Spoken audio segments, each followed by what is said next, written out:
abbiamo 3 retrocesse sul campo, bisogna sciogliere il nodo della quarta retrocessa, arrivando anche a valutare se sia o meno necessario che vi sia una quarta retrocessa. Però lì poi si entra in argomenti di politica federale che ovviamente esulano dall'ambito giudiziario e giudiziale. Se per dirla con la celebre massima di Vujadin Boskov le partite finiscono quando l'arbitro fischia, ce ne sono altre che non si disputano allo stadio ma nei tribunali sportivi, che possono ricominciare anche dopo il fischio finale e con esiti totalmente opposti. La Corte d'Appello federale ha nuovamente stravolto la classifica della Serie B.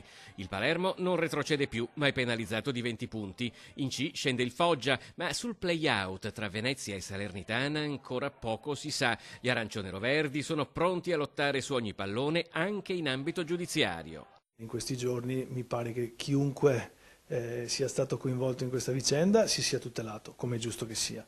E ovviamente lo faremo anche noi. È evidente che pensare di giocare un play-out a oltre 20 giorni da quando si è conclusa la stagione, con la finestra UEFA alle porte, perché non dimentichiamoci che dal 2 al 15 di giugno vi sono delle competizioni internazionali in forza delle quali le squadre sono depauperate perché non hanno dei giocatori che sono convocati in nazionale.